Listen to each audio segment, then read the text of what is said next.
Hello. আজকের ভিডিওতে সবাইকে স্বাগত জানাচ্ছি। আজকের প্রথম কোশ্চেনটি হলো, ভারতীয় সংবিধানের কোন অনুচ্ছেদটি জীবন ও ব্যক্তিগত সুরক্ষা সম্পর্কিত স্বাধীনতা? ভারতীয় সংবিধানের কোন অনুচ্ছেদটি জীবন ও এবং ব্যক্তিগত সুরক্ষা সম্পর্কিত স্বাধীনতা?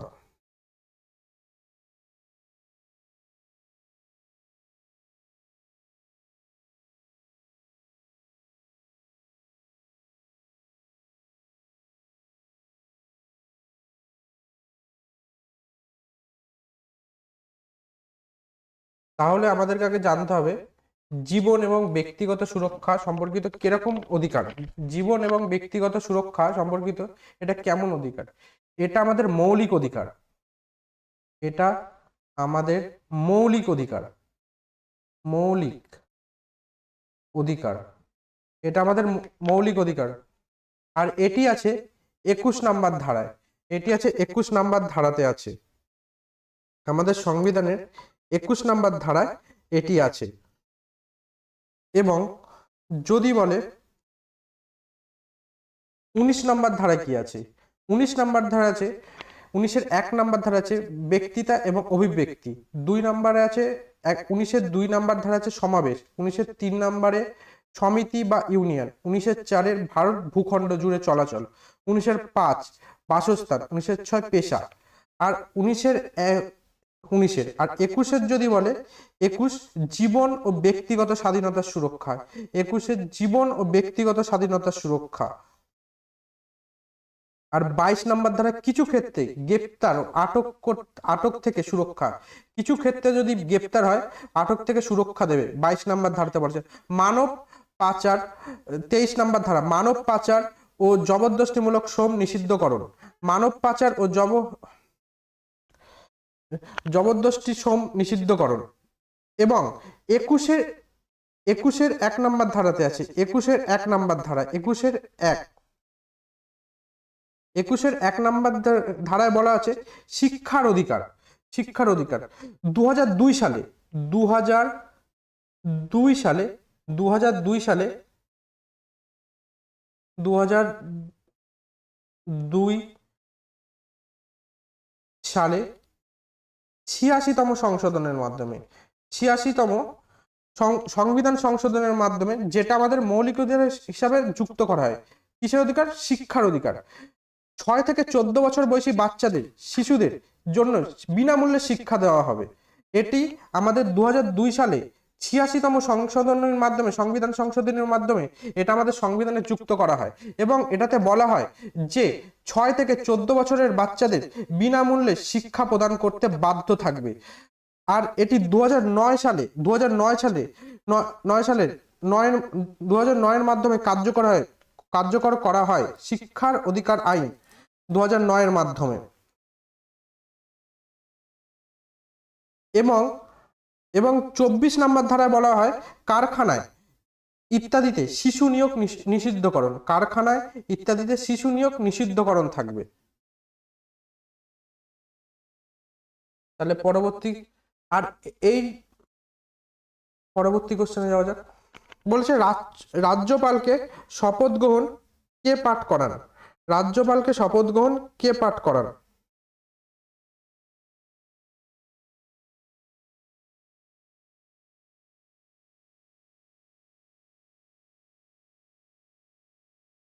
রাজ্যপালকে শপথ গ্রহণ পাঠ করান সেই রাজ্যের সেই হাইকোর্টের প্রধান বিচারপতি। সেই রাজ্যের যে হাইকোর্ট থাকবে তার প্রধান বিচারপতি রাজ্যপালকে শপথ গ্রহণ পাঠ করাবে। ভারতের সংবিধানের 159 অনুচ্ছেদ অনুযায়ী সংশ্লিষ্ট রাজ্যের হাইকোর্টের প্রধান বিচারপতি chief justice of the high court রাজ্যপালকে শপথ গ্রহণ বা প্রতিজ্ঞা পাঠ করান। তার অনুপস্থিতিতে হাইকোর্টের সবচেয়ে জ্যেষ্ঠ বিচারক এই দায়িত্ব পালন করবে। যদি 150 ভারতের সংবিধানের 159 নম্বর ধারায় বলা রয়েছে, যদি হাইকোর্টের প্রধান বিচারপতি, সংশ্লিষ্ট রাজ্যের হাইকোর্টের প্রধান বিচারপতি রাজ্যপালকে শপথ বাক্য পাঠ করাবেন। যদি কোনো কারণে হাইকোর্টের প্রধান বিচারপতি না থাকে, তাহলে সেই হাইকোর্টের সব থেকে বয়োজ্যেষ্ঠ যে থাকবে, যে বয়সে বেশি হবে, সে রাজ্যপালকে শপথ গ্রহণ পাঠ করাবে। তাহলে পরবর্তী কোশ্চেনে যাওয়া যাক। বলেছে কোন শিল্পকে উদীয়মান শিল্প বলা হয়? কোন শিল্পকে উদীয়মান শিল্প বলা হয়? তাহলে পেট্রো রসায়ন শিল্পকে উদীয়মান শিল্প বলা হয়। তাহলে পরবর্তী কোশ্চেনে যাওয়া যাক। বলেছে পোর্ট ব্লেয়ার কোন দ্বীপে অবস্থিত? পোর্ট ব্লেয়ার কোন দ্বীপে অবস্থিত? পোর্ট ব্লেয়ার দক্ষিণ আন্দামান দ্বীপে অবস্থিত। দক্ষিণ আন্দামান দ্বীপে অবস্থিত পোর্ট ব্লেয়ার।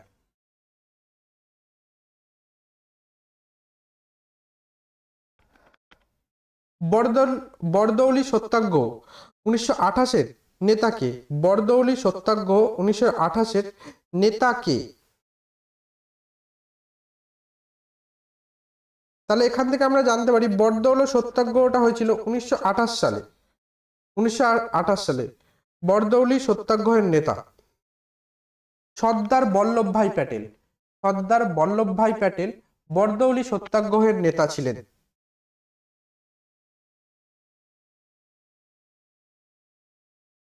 তাহলে পরবর্তী কোশ্চেনে যাওয়া যাক। বলেছে তিস্তা নদীর পশ্চিম ভাগ কে আমরা যে নামে পরিচিত? তিস্তা নদীর পশ্চিম ভাগ, তিস্তা নদীর পশ্চিম ভাগ আমরা তরাই নামে চিনি। তিস্তা নদীর পশ্চিম ভাগ আমরা তরাই নামে চিনি। আর তিস্তা নদীর পূর্ব দিকের ডুয়ার্স অঞ্চল নামে পরিচিত। তিস্তা নদীর তার মানে পূর্ব দিক ডুয়ার্স আর পশ্চিম দিক তরাই। তাহলে পরবর্তী কোশ্চেনে যাওয়া যাক। বলেছে পশ্চিমবঙ্গের কয়লা খনি পশ্চিমবঙ্গেতে মূলত কি ধরনের কয়লা পাওয়া যায়? পশ্চিমবঙ্গে বিটুমিনাস কয়লা সব থেকে বেশি পাওয়া যায়। বিটুমিনাস কয়লা সব থেকে বেশি পাওয়া যায়। তাহলে পরবর্তী কোশ্চেনে যাওয়া যাক। বলেছে ভারতের বৃহত্তম কয়লা খনি কোনটি? ভারতের বৃহত্তম কয়লা খনি ভেম্বানাদ। ভারতের বৃহত্তম কয়াল কোনটি? ভারতের বৃহত্তম কয়াল ভেম্বানাদ কয়াল। এটি কেরালা রাজ্যে অবস্থিত। ভারতের বৃহত্তম কয়াল ভেম্বানাদ। তাহলে পরবর্তী কোশ্চেনে যাওয়া যাক। বলেছে গান্ধী আরউইন চুক্তি কবে স্বাক্ষরিত হয়? গান্ধী আরউইন চুক্তি কবে স্বাক্ষরিত হয়? 5ই মার্চ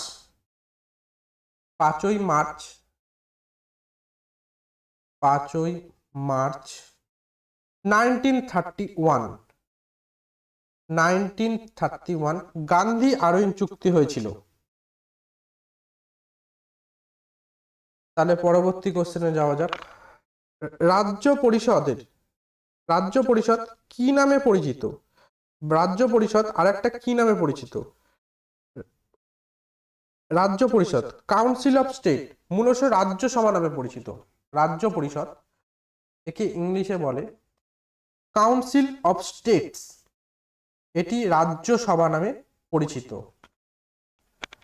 তাহলে পরবর্তী কোশ্চেনে যাওয়া যাক।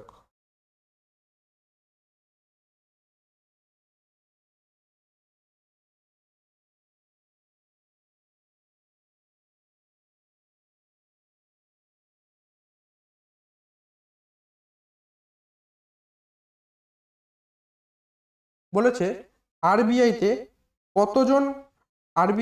কতজন ডেপুটি গভর্নর থাকে? তাহলে আরবিআইতে কতজন বলেছে ডেপুটি গভর্নর থাকে?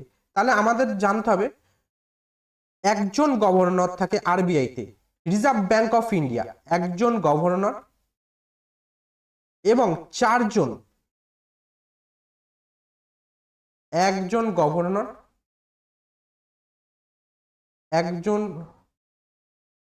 গভর্নর এবং চারজন ডেপুটি গভর্নর থাকে। তাহলে আমাদের এখন ফার্স্ট আমাদের এখন আছে 26তম গভর্নর, 26তম গভর্নর, 26তম গভর্নর, 26তম গভর্নর। তাহলে 26তম গভর্নরের নাম কি? এখন যে আছে সঞ্জয় মালহোত্রা, সঞ্জয় মালহোত্রা,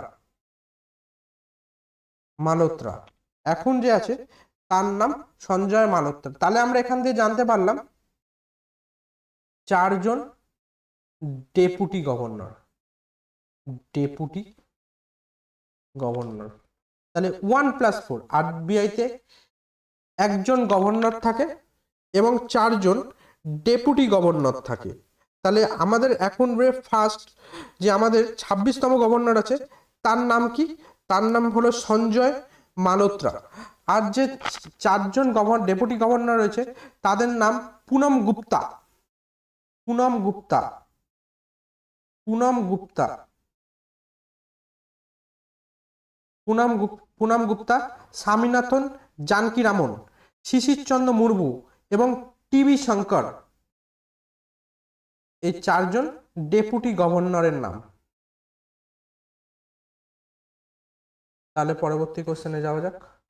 বলেছে কোন সম্রাট রাজধানী দিল্লি থেকে দৌলতাবাদে স্থানান্তর করেছিলেন? আমরা এই দৌলতাবাদকে দেবগিরি বলেও চিনি, দৌলতাবাদকে আমরা অনেক দেবগিরি বলেও জানি। দৌলতাবাদ দেবগিরি, দেবগিরি। তা এইটি স্থানান্তরিত করেছিল মোহাম্মদ বিন তুগলক, মোহাম্মদ বিন তুগলক। মোহাম্মদ বিন তুগলকের রাজত্বকাল 1325 থেকে 1351 অবধি। তিনি ছিলেন দিল্লি সালতানাতের তুগলক বংশের অন্যতম প্রতিভাধর কিন্তু বিতর্কিত সুলতান। তিনি তার উচ্চাভিলাষী এবং ব্যর্থ প্রশাসনিক সংস্কার, যেমন রাজধানী দিল্লি থেকে দৌলতাবাদে স্থানান্তর এবং প্রতীকী মুদ্রার প্রচলন। আর তিনি ছিলেন গিয়াসউদ্দিন তুগলকের জ্যেষ্ঠ পুত্র। আর জুনা খান 1325 খ্রিস্টাব্দে সিংহাসন আরোহণ করেছিল, 1325 খ্রিস্টাব্দ সিংহাসন আরোহণ করেছিল, 1351 সাল পর্যন্ত তিনি ছিলেন, রাজত্ব করেছিলেন। গিয়াসউদ্দিন তুগলকের পুত্র ছিলেন, গিয়াসউদ্দিন তুগলক, গিয়াসউদ্দিন তুগলক।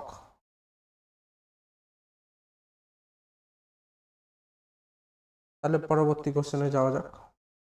বলেছে অলমট্টি বাঁধ কোন নদীর ওপর অবস্থিত? অলমট্টি বাঁধটি আছে, এটি কেরালাতে আছে। অলমট্টি বাঁধ কেরালাতে আছে, কেরালাতে আছে অলমট্টি বাঁধ। আর এটি আছে কৃষ্ণা নদীর ওপর, কৃষ্ণা নদীর ওপর অলমট্টি বাঁধটি আছে। আর অলমট্টি বাঁধটি এটি কেরালা রাজ্যে। তাহলে পরবর্তী কোশ্চেনে যাওয়া যাক। বলেছে ভারতের প্রথম 24x7 সৌরশক্তি চালিত গ্রাম মোধেরা কোন রাজ্যে অবস্থিত? তাহলে এটি গুজরাট রাজ্যে অবস্থিত। ভারতের প্রথম 24x7 সৌরশক্তি চালিত গ্রাম মোধেরা, এটি কোন রাজ্যে অবস্থিত? গুজরাট রাজ্যে অবস্থিত। তাহলে পরবর্তী কোশ্চেনে যাওয়া যাক। বলেছে কম্পিউটারের আইসি মানে কি? Integrated circuit. কম্পিউটারের আইসি মানে ইন্টিগ্রেটেড সার্কিট। তাহলে পরবর্তী কোশ্চেনে যাওয়া যাক। বলেছে বিহারী কেশরী নামে কে পরিচিত? বিহারী কেশরী নামে শ্রীকৃষ্ণ সিনহা, শ্রীকৃষ্ণ সিনহা বিহারী কিশোরী নামে পরিচিত। তাহলে পরবর্তী কোশ্চেনে যাওয়া যাক। বলেছে মানুষের রক্তের পিএইচ মান কত? তাহলে মানুষের রক্তের পিএইচ মান 7.4, 7.4 মানুষের পিএইচ।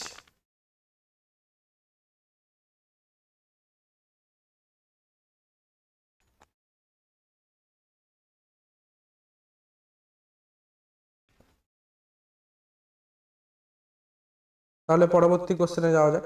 বলেছে তাপ্তি নদী, তাপি নদীর অববাহিকা কোন রাজ্য জুড়ে অবস্থিত? মহারাষ্ট্র জুড়ে অবস্থিত। তাপি নদীর অববাহিকা কোন রাজ্য জুড়ে অবস্থিত? মহারাষ্ট্র জুড়ে অবস্থিত তাপি নদীর অববাহিকা, তাপি নদী।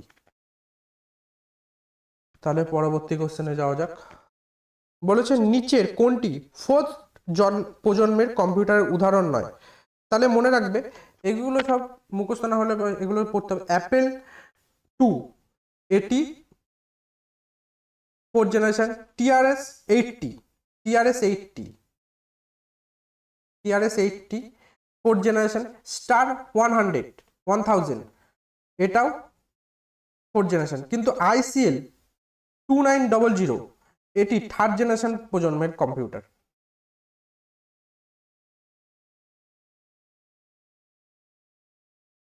আর এগুলো সব ফোর্থ জেনারেশন।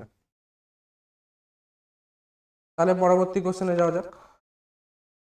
বলেছে টপোস্ফিয়ারের গড় উচ্চতা কত? টপোস্ফিয়ারের গড় উচ্চতা কত? তাহলে টপোস্ফিয়ারের গড় উচ্চতা 13 কিমি।